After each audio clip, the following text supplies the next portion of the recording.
চলবে, সেই আলোচনা আমরা পাবো।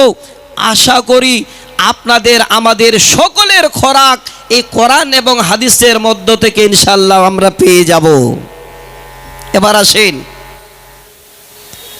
পৃথিবীর বুকে সব থেকে মানুষ যখন বিপদে পড়ে, মানুষ যখন বিপদগ্রস্ত হয়, ওই টাইমে তখন আল্লাহ বলে ডাকে। আল্লাহ বলে তখন ডাকে যখন মানুষ বিপদে পড়ে। অনেকদিন পূর্বে একটা আমি কবিতা বলেছিলাম, আজকে আর বলতে যাচ্ছি না, না হলে আমি এই কবিতাটা শোনাতাম যে বিপদের সময় মানুষ আল্লাহকে বেশি ডাকে কিনা। আমি সহি সুন্নাহর উপরে, সহি বুখারী মুসলিমের হাদিসের উপরে কিছু আপনাদের হাওয়ালা তুলে দেব, তার জন্য আমি সময় বরবাদ করছি না, কথাগুলো একটু মন দিয়ে শুনবেন। আপদ বিপদ মুসিবত যদি আসে, জানবেন যে আপনি আল্লাহর কাছে অবশ্যই কামিয়াব। আপনার নসিব ভালো যে এই জমিন থেকে আপনি আপনার গুনাহ মোচন করে আল্লাহর কাছে যেতে পারছেন। সেই হাদিস নবীজি বলেন, আশাদ্দুন নাসি বালাআন আল আম্বিয়া। ওরে পৃথিবীর উম্মত, যত রকমের বড় বড় বালা মুসিবত, যত রকমের কষ্টদায়ক, যত রকমের আপদ বিপদ আল্লাহ পাক সর্বপ্রথমে যেন নবীদেরকে দিয়েছে। আমাদের কি বিপদ, আমরা তো অনেক আরামে আছি, ইসলাম তো হাতের মুঠে পেয়েছি। নবীদের উপরে এত বিপদ আল্লাহ দিয়েছিলেন, এত বিপদ, যেই বিপদের কথা যদি ঈমান আমাদের থাকে, শুনতে গেলে আমরা বসে থাকতে পারবো না। সেই কথাগুলো শুনলে আমাদের চোখ থেকে জল ঝরবে। প্রথম বিপদ আল্লাহ কাদের দিয়েছেন? নবীদের। সুম্মাল আমসাল ফাল আমসাল, তারপরে নবীদের পরে যাদের স্থান আল্লাহ তাদের জন্য এই বিপদ দিয়েছেন। নবীজি বলছেন, ইবতালার রাজুল আলা হাসাবি দীনিহি, তারপরে যারা দিনের উপরে থাকে আল্লাহ যেন তাদের বিপদ দেন। ফাইন কানা দীনিহি সুলবান ইস্তাদ্দা বালাউহু, দিনের উপরে যারা কঠিন, দিনের উপরে যারা কঠোর, যারা দিনকে মানার জন্য জীবন পর্যন্ত দিতে যায়, আল্লাহর নবী বলছেন ওই সমস্ত আল্লাহর বান্দাদের উপরে যেন কঠিন পরীক্ষা নেওয়া হয়। তারপরে যারা এই রকমের আল্লাহর জমিনে নরমাল ভাবে চলে, তাদের উপরে যেন সেই নরমাল ভাবে পরীক্ষা নেওয়া হয়। নবীজি বলেন, হে আমার উম্মত শোনো রে, যারা তোমরা পৃথিবীর বুকে দিনের উপরে অটল রয়েছ আর কষ্ট করে আল্লাহর জমিনে তোমরা চলছো মুসিবতকে মাথায় পেতে নিয়ে, আল্লাহর নবীর জবানি আল্লাহর নবী বলেন, মা আলাইহি খতিয়াতুন, যেমনই তোমরা জমিনে চলো তোমাদের গুনাহগুলি এই আল্লাহর জমিনে সব ঝরে যায়। এই জমিনে তোমাদের গুনাহগুলো যদি পড়ে যায়, তোমরা যেন বড় বড় পাপ করেছ, অন্যায় করেছ, এবার এই রকমের দিন কায়েমে তোমরা অটল রয়েছ, যেমন এই জমিনে তোমরা চলবে তোমাদের গুনাহগুলো আল্লাহর জমিনে সব ঝরে যাবে। বিপদ আসুক, বেমারে পড়ে থাকেন, শুধু আল্লাহকে ডাকেন, আল্লাহ পাক রব্বুল আলামিনের কাছে এই ফরিয়াদ জানান, জানবেন যে আপনি পরকাল মঙ্গলময় করছেন, আপনার জীবন যেন এই রকমের সুখের জীবন হচ্ছে, আগামী দিনে আপনি আল্লাহর জান্নাত যাওয়ার জন্য রাস্তা সহজ করে নেবেন। শুধু পরকালকে নয়, ইহকালের কথা বলছি। দেখেন কষ্ট কাকে বলে। অনেক ভাইজানের লিস্ট এখানে আমি দেখলাম, যেই ভাইজানেরা হলেন ঠিকাদার, যেই ভাইজানেরা হলেন আজকে পয়সাওয়ালা, আল্লাহ পাক একবারে উনাদের পয়সা দিয়ে দেননি। ওনারা আগে প্রথমে অনেক কষ্ট, অনেক রকমের কষ্ট বহন করেছেন। অনেক অনেক ভাই আমার আছেন, মানুষের বাড়ি জন দিয়েছেন, মানুষের সঙ্গে রাজমিস্ত্রির জোগাড়ি দিয়েছেন। আজকে আল্লাহ পাক রাব্বুল আলামিন তাদের জন্য সম্মানের জায়গাটা পূরণ করে দিয়েছেন। কারণটা কিসের? আল্লাহ রসুল বলছেন, যদি তোমরা কর্ম করো, জীবনে কষ্ট আসে, আর আল্লাহকে ডাকো, সবুর করে যদি জীবন যাপন করতে পারো, তাহলে তোমাদের একদিন এমন সময় আসবে তোমরা রাজপ্রাসাদে বসবে, তোমরা হবে একজন রাজা। দলিল নেন, আল্লাহর কোরআন খুলেন, সূরা ইউসুফ নামে একটি সূরা, আয়াত নাম্বার 90। সেই 90 নম্বর আয়াতের একটু অংশ আমি আপনাদের শোনাচ্ছি। আল্লাহ পাক বলছেন, আল্লাহ বলেন, ইন্নাহু মাইয়াত্তাকি ওয়া ইয়াসবির ফাইন্নাল্লাহা লা ইউযীউ আজরাল মুহসিনিন। আল্লাহ পাক বলেন, নিশ্চয় যারা আমাকে ভয় করল, নিশ্চয়ই যারা আমাকে ডর করল, আর আপদ বিপদ হলো তারপরও যেন সবর করে জীবন যাপন করল, আল্লাহ বলেন, ফাইন্নাল্লাহ, নিশ্চয় আমি আল্লাহ, লা ইউযীউ আজরাল মুহসিনিন, আমি আল্লাহ তাদের নেকি গুলো, তাদের আজরগুলো যেন কোনোদিন বরবাদ করে দিই না। এখানে নেকি থেকে তাফসিরে কি নিয়েছেন? শুধু নেকির পাল্লা ভারী হবে, জান্নাতে যাবে এ নয়। এই আয়াত থেকে হযরত ইউসুফ আলাইহিস সালামকে বুঝাতে চেয়েছেন, একটু ভালো করে শুনবেন। জীবনে কষ্ট যদি আপনার আসে, আর যদি মাথা পেতে মেনে নিতে পারেন, একদিন আপনি কামিয়াব। আজকে এই কুরসেলবাসী জীবনে প্রথম কষ্ট করেছিলেন।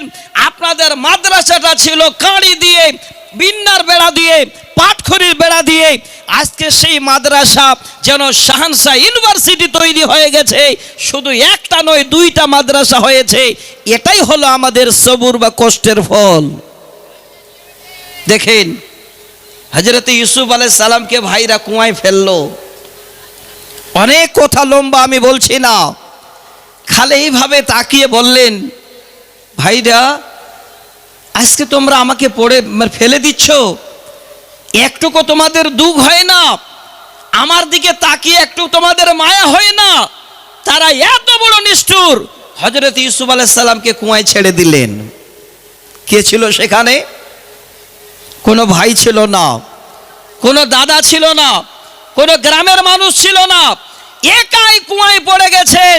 ওই সময় যেন হযরত ইউসুফ আলাইহিস সালাম বলছেন, আল্লাহ এত বড় কষ্টে, আল্লাহ তুমি ছাড়া আর আমার কেউ নেই। আল্লাহ বলছেন, ওরে নবী, এত বড় তোর বিশ্বাস, এত বড় তোর যেন ঈমান মজবুত, যে এই রকমের ধারণা যেন তোমার অন্তর থেকে আসছে। আল্লাহ পাক এমন করে সেই বিপদ থেকে হযরত ইউসুফ আলাইহিস সালামকে তুলে নিলেন। এবার বিশাল একটা জায়গায় যেন বাজার হলো, সেখানে বিক্রির পরে বাদশার ঘরে গেলেন। আর যেন বাড়াতে চাই না, আল্লাহ পাক এমন একটা সম্মানের জায়গা দিলেন যে পুরো মিশরের মধ্যে এই রকমের 1 নম্বর চেয়ারের মালিক বানিয়ে দিলে, রাজত্ব দিলেন আল্লাহ। এই কষ্টের ফল, এইটুকু কষ্ট করেছেন তার জন্য তার ফল আল্লাহ দিয়েছেন। আর হাদিসের শব্দ পড়েছি, সব থেকে আসাদুন নাসি বালান আল আম্বিয়া, আল্লাহ রাসূল বলছেন সব থেকে কঠিন যদি আল্লাহ পরীক্ষা নিয়েছেন নবীদের উপরে, এবার নবীদের পরীক্ষা সব থেকে বেশি হয়েছে। তিনি একজন নবী, দেখেন কুয়ায় ফেলে দিয়ে দেওয়ার পরে আল্লাহ এমন পরীক্ষা নিলেন যে তার বিনিময় আল্লাহ পাক মিশরের তাখতে বসিয়ে দিলেন। সেখানে বসে তিনি এবার রাজত্ব চালাচ্ছেন। কষ্টের সময়, অভাবের সময়, খাবার নেই, বাদশার কাছে গুডাউন ভরা সব মাল। এবার বাদশা এলান করছে, এই রকমের আমার তরফ থেকে দেশবাসীদের রেশন দেওয়া হবে, তাড়াতাড়ি করে তোমরা এসো। ইতিহাস আপনাদের জানা, আল্লাহর কোরআনের কথা বলছি। এবার সবাই চারিদিক থেকে আসছে। যেই ভাইরা এত কষ্ট করে দুশ্মনী করে হযরত ইউসুফ আলাইহিস সালামকে ফেলে দিয়েছিল কুয়ায়, ওই ভাইরা সবাই সামনে গিয়ে এবার সওয়ালের হাত বাড়িয়ে দিয়েছে। উনি দেখছেন এরা কেউই নয়, এরা হলো সেই আমার ভাই, সেই হলো সেই দাদারা যারা আমাকে নিষ্ঠুরভাবে কুয়ায় ফেলে দিয়েছিল। আজকে তারা আমার কাছে রেশন নেওয়ার জন্য লাইন লাগিয়েছে। আমার দিনী বন্ধু, হে আমার ভাইজান, আমি আপনাদের বলছি, অনুরোধ করে, জীবন চলতে গেলে, জীবন যতদিন থাকবে কষ্ট আমাদের আসবে। আর কষ্টটাকে যদি মাথা পেতে মেনে নিতে পারেন, আপনার জীবন ধন্য হবে। তবে পরের কিছু নিয়ে আপনি আপনার জীবন কোনোদিন ধন্য বানাতে চাইবেন না। পরের কিছু নিয়ে বললাম, আসছে একটা হাদিসকে আপনাদের সামনে তুলে ধরব। এই কথাটাকে একটু নক করে রাখবেন।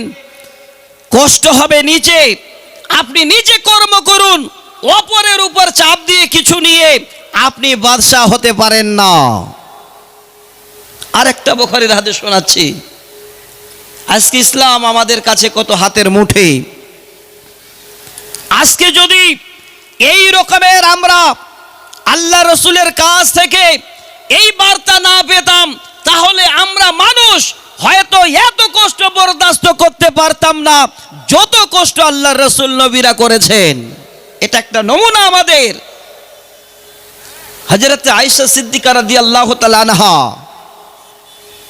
তিনি আল্লাহ রসুলকে জিজ্ঞাসা করছেন, ইয়া রাসূলুল্লাহ, আমি আপনার কাছে জানতে চাই,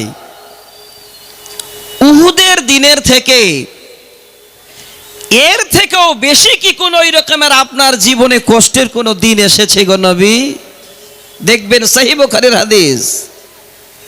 নবীজি বলেন, আয়েশা ভালো করে শুনে নে, উহুদের দিনের থেকেও এমন একটা দিন আমার কাছে এসেছিল যখন আমি ইয়াম উকবা নামক জায়গায় পৌঁছাই। হে আয়েশা, এই রকমের তোমার কিছুই বংশের লোকেরা যারা সেই জায়গায় আমি যখন তায়েফে পাড়ি দিলাম আল্লাহর এই কালামকে যেন বুলন্দ করার জন্য, ইসলামকে পৃথিবীর মানুষের কাছে এবার প্রচারের জন্য। হে আয়েশা, সর্বপ্রথম আমি যখন তায়েফে গিয়ে ঢুকলাম, একটা লোকের কাছে গেলাম যার নাম হলো আব্দুল্লাহ বিন কিলাল। আমি তার কাছে গিয়ে ইসলামের এবার দাওয়াত দিচ্ছি। আমার কথা নিল না, এমন করে আমার কথার উপরে তার জন্য ও নিয়ে আসলো।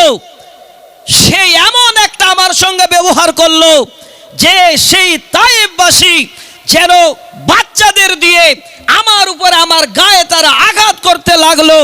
এত বড় আঘাত হলো যে আমার শরীর থেকে এবার খুন বাইতে লাগলো, আমার শরীর রক্তে লহুলহান হয়ে গেল।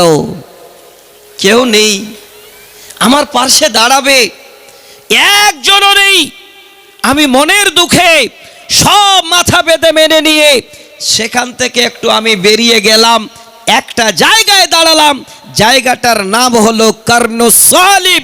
সেই জায়গায় দাঁড়ালাম, যেটা সবাই আমরা জানি যে ইয়ামানবাসীদের জন্য, নাসবাসীদের জন্য সেটা হলো মিকাত। সেখান থেকে ওনারা হজের মিকাত বাঁধেন।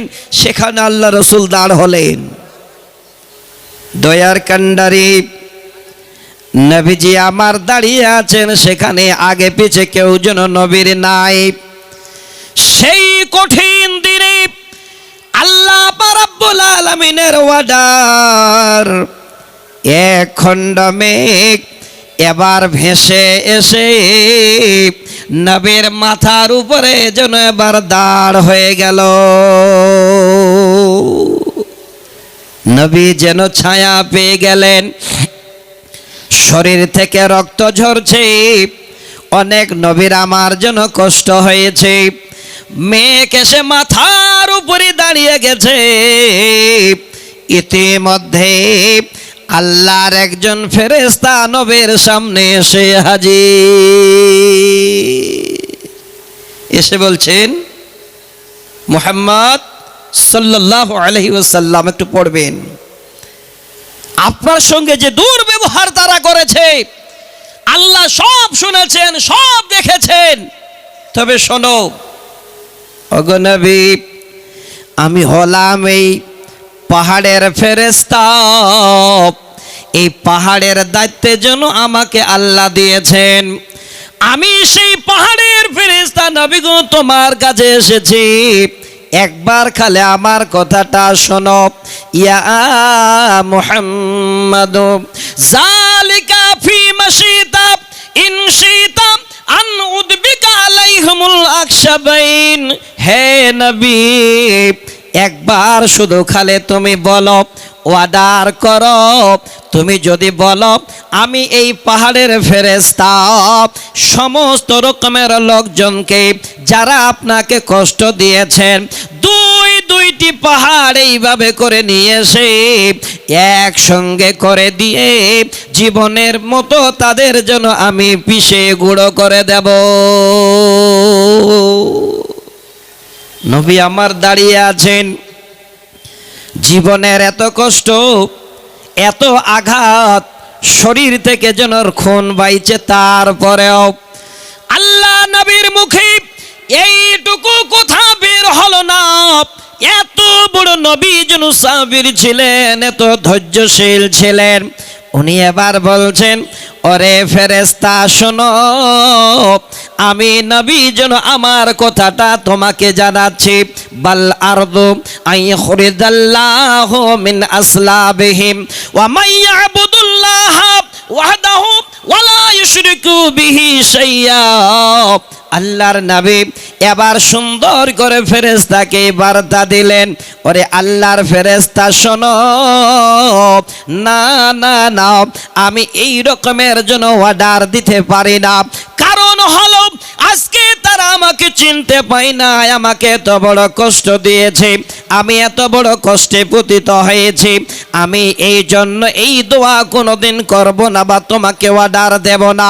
হতে পারে আজকে তারা আমাকে চিনতে পায়নি, তাদের মধ্য থেকে এমন সন্তান জন্ম নেবে যারা আল্লাহর ইবাদত করবে, আল্লাহকে এক বলে জানবে, আর আল্লাহর সঙ্গে তারা আর কোনোদিন শিরক করবে না।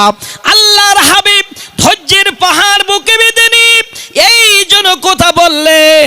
এবার বুঝেন, আজকে যদি নবীর মুখে এই কথা না বের হয়, সবর না করে যদি অর্ডার দিয়ে দিতেন তায়েব মরুভূমিতে যেন শ্মশান হয়ে যেত। আজকে খুলে দেখেন ইতিহাসের পাতা, বর্তমানে তায়েববাসীরা যেন এক আল্লাহর প্রেমী। আমার দিনী বন্ধু, আজকে ধৈর্যের ফল আপনাদের এই মাদ্রাসা। তবে আপনাদের অনুরোধ করব, এই হাদিসের, এই কোরআনের তাফসিরে একটা হাদিস আমি আপনাদের সামনে তুলে ধরব। সেখানে সেই কথাটা বলবো যে পরের জিনিস নিয়ে কোনোদিন মানুষ ধনী হয় না। আর পরের জিনিস বরদাস্ত যদি না করতে পারেন তাহলে আপনি সবর করনেওয়ালা হতে পারবেন না। পরের জিনিস কি? এটা হলো সমাজের একটা ব্যাধি, সমাজের একটা বিমার, সমাজের একটা রোগ। বর্তমানে এই রকমের মানুষ আমরা যেন সাবির হতে পারিনি, আমরা ধৈর্যশীল হতে পারিনি। মানুষের জিনিসের উপরে লোভ আমাদের বেড়ে যাচ্ছে। এটা নয় যে আল্লাহ কষ্ট করবো, আল্লাহ তুমি আমাদের দেবে। সেই জায়গাটাতে আসবো, সেই জায়গাটাতে একটা হাদিস আপনাদের তুলে দেব। আজকে আপনাদের এই বুখারী মুসলিমের হাদিসের দোয়াটা আপনাদের করতে বলবো। যদি দোয়াটা করতে পারেন, যত বড় মুসিবত আসুক না কেন, শুধু খালি এই শব্দটা আপনি বের করতে পারেন, ইন্না লিল্লাহি ওয়া ইন্না ইলাইহি রাজিউন, জেনে রাখেন এই শব্দ মুখে বের হবে, আর তার সাথে বলতে পারেন আল্লাহুম্মা আজিরনি ফি মুসিবাতি ওয়াখলিফ লি খায়রাম মিনহা। আপনার জীবন ধন্য হয়ে যাবে, আপনাকে মানুষের দিকে চেয়ে থাকতে হবে না। একটু শুনিয়ে দিই আপনাদের, কারণ আমি একা দুটো কবিতা আপনাদের শোনাবো। এই কবিতা দুটো এই জন্য শোনাবো, বর্তমান আমাদের বাঙালে আমি ভাবছিলাম আমরা সব থেকে খারাপ মানুষ, আপনাদের বিহারের মানুষ বোধহয় ভালো ছিলেন, কিন্তু আজ থেকে আমি আল্লাহর কসম করে বলছি 20 বছর আগে আপনারা ভালোই ছিলেন, 20 বছর পরে এত কোরআন হাদিস শোনার পরও খারাপ হয়ে গেছেন। যদি বলেন কেন? আমার একটা বন্ধু আছে, সবাগঞ্জ গ্রাম বোধ এই এরিয়াতে হবে, পূর্ণিয়া, এটা কাটিয়ার তো পূর্ণিয়া। তো ওই আমার বন্ধুর বড় দাদা 8টা মেয়ে, বলছে ভাই মনে হয় না যে আমরা অপর কেউ, একদম দাদা ভাইয়ের মতন সম্পর্ক। বলছে ভাই আমার 8টা মেয়ে, আল্লাহ আমাকে এত ভালো রেখেছেন, কোনো চিন্তা নেই আমার, আমি 4টা মেয়ে বিয়ে দিয়ে দিয়েছি, 1 পয়সা লাগেনি। এবার পরবর্তীতে যদি 1-2 বছর পরে গেলাম, তখন বলছে ভাই আল্লাহ পাক রাব্বুল আলামিনের দুনিয়াতে এই রকমের মানুষ জন্ম নিয়েছে। আচ্ছা ঠিক আছে বলছি, এমন মানুষ জন্ম নিয়েছে, এত ক্ষুধার্ত মানুষ দুনিয়াতে বেরিয়ে গেছে, আমি ধারণা করিনি। বলে কেন? বলে 4টা মেয়ে আর আমি বর্তমান বিয়ে দিতে পাচ্ছি না, কষ্টে। কিসের কষ্ট? আমরা বলি দান, ডিমান্ড, আপনারা কি বলেন? জাহেজ, তাই তো? একটু হাহু বলবেন। আপনাদের দেশে কি জায়েজ নেন? আপনারা নেন তো? নেন না? আলহামদুলিল্লাহ। গাড়ি নে? হ্যাঁ হ্যাঁ, একটু খুলে বলছি, ঠিক আছে, তাহলে আরো ভালো লাগবে। এখন বলছেন মাওলানা যে জাহেজ ওরকম বেশি নিয়ে না, এটা করে গাড়ি নে। আচ্ছা গাড়িটা জাহেজের মধ্যে পড়ে না? পড়ে না। আমি অনুরোধ করছি, আপনারা ইমানদার, এটা পরিচয় দিয়েছেন, আপনারা ধৈর্য সহকারে বসে আছেন, যারা এখানে বসে আছেন চট করে একবার হাত দেখিয়ে দেবেন। এই বিয়েতে যারা গাড়ি নিয়েছেন কে কে একবার হাত দেখান। ইমানদারের পরিচয় দেখেন, একটাও নাই, আছে? আর যত বাইক এখানে এসেছে জালসায়, আমার মনে হয় আধা বাইক বোধহয় শ্বশুরের দেওয়া। হ্যাঁ, 90% থেকেও বেশি না। আমি একটা কবিতা আপনাদের শোনাবো। এবার শ্বশুরের বাইক আপনারা পেয়েছেন, আর এই বাইকটা পেয়ে আপনারা এখানে খুব আরাম করে এসেছেন। আপনাদের কবিতাটা না শোনালে আমারও কিন্তু মনের মধ্যে শান্তি আসবে না। আমি ইনশাআল্লাহ আপনাদের কবিতা পুরোটাই শোনাচ্ছি, যে যেখানে আছেন একটু ধৈর্য ধরবেন, আশা করি কাজে দেবে। কেন বলছি? এত বড় একটা নেয়ামত আপনি মেয়ে পাচ্ছেন, তার উপরন্তু আপনার বাইক কেন? আপনি কেন? হ্যাঁ খুলে বলছি, দাঁড়ান, যেতে দেন আমাকে। আজকে এই রকমের পুরুষ নামে আপনি নাম রেখেছেন, আপনি হলেন একজন পুরুষ, আপনার পুরুষত্ব আছে। একটা মেয়েকে আপনি পাচ্ছেন জীবনের সঙ্গিনী, যার থেকে আপনার কাছে আর যেন পৃথিবীর বুকে কোনো নেয়ামত হয় না। সেই মেয়েটাকে পাওয়ার পরেও আবার মেয়ের বাবার উপরে এত চাপ কেন আপনার? এত মেয়ের বাবার উপরে ছুরি চালান কেন? খুঁজে দেখবেন, রাজমিস্ত্রির জোগাড়ি করে, মানুষের বাড়িতে জন দেয়, হোটেলে কাজ করে। এবার যখন বিয়ের টাইম হয়ে যায়, দাদু বা নানা যখন বলে হাজি তুমি বিয়ে করবে না, তো বলছে না না বিয়ে তো করব, খুঁজে দেখো যেন একটা ভালো গাড়িগুলাও হয়। বউ আগে নয়, আগে গাড়ি। আল্লাহর কসম করে বলছি, এই প্রথা আজকে কোথা থেকে চালু হলো? এই বরযাত্রী আজকে কোথা থেকে চালু হলো? এই রকমের আজকে জঘন্যতম আমাদের সমাজে এই রকমের ইতিহাস আমরা পাওয়ার পরেও কেন আজকে আমরা এত নিম্ন স্তরে চলে গেলাম? আমি কয়েকটা কথা আপনাদের বলছি, এই হাদিসটাকে কেন্দ্র করে ইনশাআল্লাহ, এই দোয়াটাকে কেন্দ্র করে, যে আপনি যদি আজকে পুরুষ মানুষ হন, ধৈর্য ধরেন, এক পয়সা আপনি শ্বশুরের কাছে নেবেন না। একটা গাড়ি শ্বশুরের কাছে জোর করে নিলেন, আল্লাহ আপনাকে তাতে বরকত দেবে না। আর আপনি যদি সবর করে জীবনের নিয়ামতটাকে নিয়ে নিতে পারেন, আর আল্লাহকে যদি ডেকে জীবন যাপন করতে পারেন, আপনার জীবনে কোনোদিন মালের অভাব হবে না। সহি মুসলিমের হাদিসের হাওয়ালা দেব।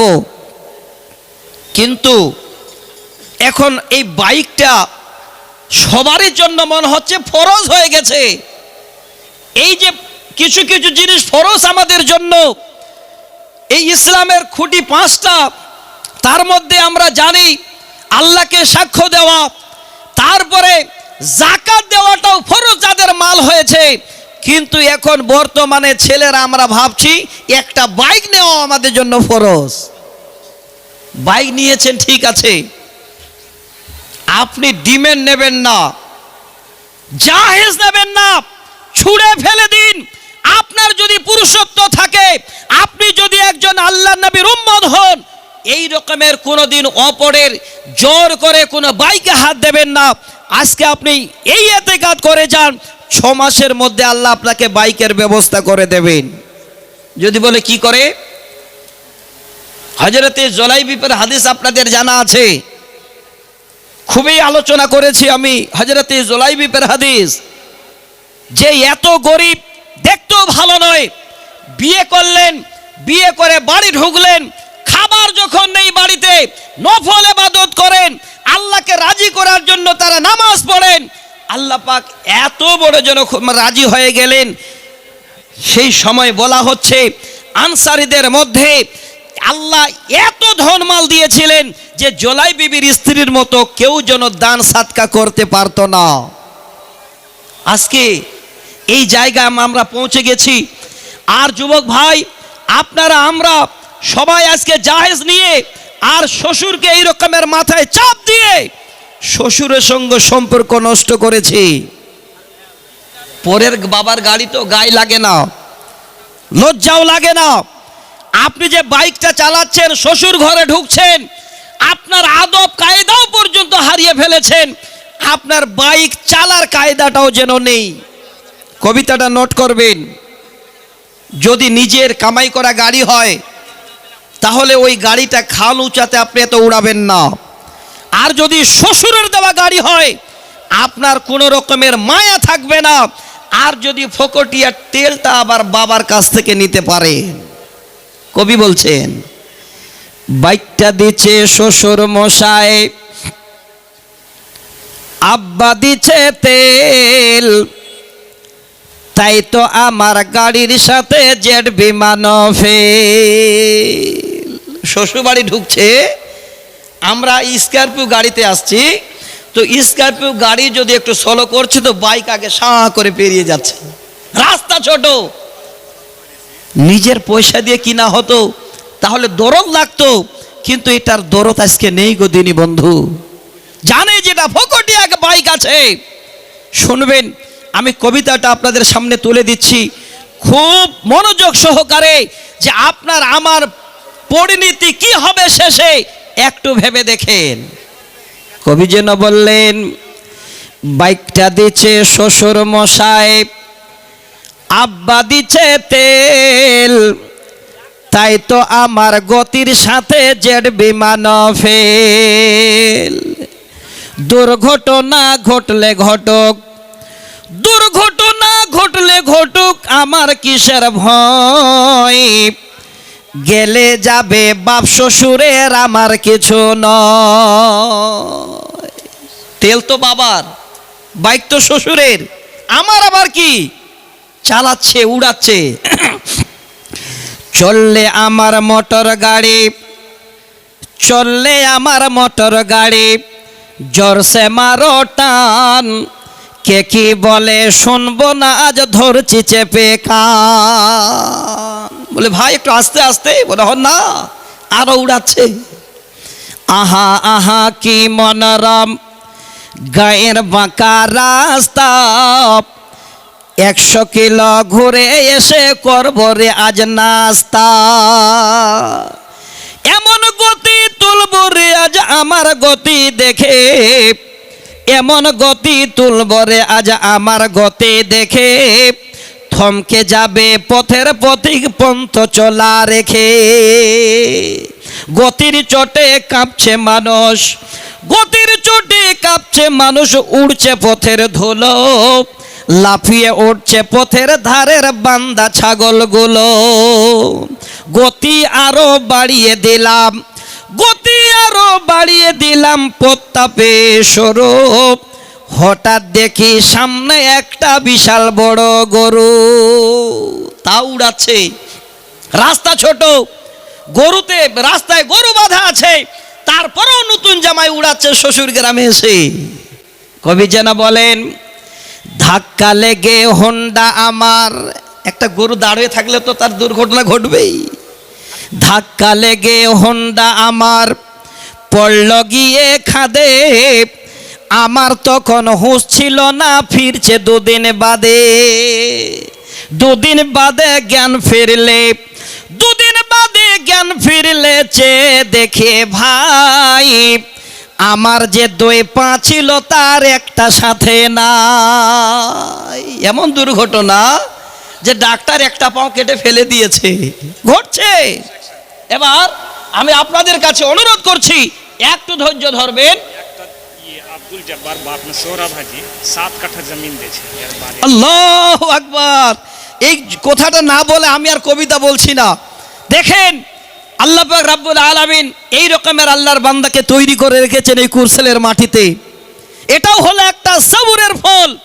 আমি আপনাদের দুটো হাদিস শোনাতে চেয়েছিলাম, যদি একটু সবুর আপনাদের দিলে থাকে তো আপনি সব কিছু করতে পারবেন, কোনো জিনিসের আপনার চিন্তা ভাবনা হবে না, পরকালকে নিয়ে আপনার একটা চিন্তা আসবে ইনশাল্লাহ। আজকে আমার একজন ভাই আব্দুল জব্বার সাহেব, এত বড় দাতা আমার হাতে, উনি 7 কাঠা জমিন দান করেছেন। 7 কাঠা মানে অনেকটাই না? যাক আলহামদুলিল্লাহ, 7 কাঠা মানে অনেকটাই জমিন। এত বড় দাতা, একবার নারা দেবেন না আপনারা? নারে তাকবীর। আব্দুল জব্বার সাহেব উনি 7 কাঠা জমিন দান করেছেন। একবার আমি অনুরোধ করব, আচ্ছা মা বাপ, হ্যাঁ শাশুর নামে, মানে মা বাবা শ্বশুর শাশুড়ির জন্য আরো দিয়েছেন কত? আচ্ছা আচ্ছা, আফতাব আলম উনি দিয়েছেন 10,000 টাকা। দেখেন, সকলের জন্য দান করতে হবে। উনি জানেন যে আমার শ্বশুরেরও আমার হক আছে, মা বাবারও হক আছে, শাশুড়িরও হক আছে। আমি এই কবিতাগুলো খুবই আগে বলতাম, এখন হয়তো টাইম পাওয়া যায় না জালসায় এসে, 1-1.5 ঘন্টার টাইম। আছেন নাকি এখানে? কোনটা ঠিকাদার? কই ভাই? আফতাব আলী ভাই, দেখি দেখি একটু চেহারাটা। কোনটা আফতাব আলী? একটু বলবেন আমাকে, আমি তো চিনি না। আমার বিজলি নানা কই? এখানে বসিয়ে দেন, কাছে চেয়ারে বসিয়ে দেন। কোনটা? ওরে আল্লাহ রে ভাই, একটু মুসাফা করে আছে, কম হয়ে গেছে জি। কই দিদি? আচ্ছা, কিসের ঠিকাদার? ও আচ্ছা, আলহামদুলিল্লাহ। আচ্ছা, পুলের কাজ দেখ, যথেষ্ট ভালো ঠিকাদার একজন। আমি আমার আফতাব ভাইয়ের কাছে বড় আশা করে একটা কথা বলবো, কথাটা যেন আমার রেখে দেন ভাই। ভাই, আপনি 12 মাসে 12,000 নয় আর 10,000 টাকা দিয়েন 12 মাসে। আপনার আমাকে বলবেন না? চেহারা দেখে আমি ভাবছি ভাই বোধ মনে হয় 10,000 দিবে কিনা। তাই? আল্লাহু আকবার।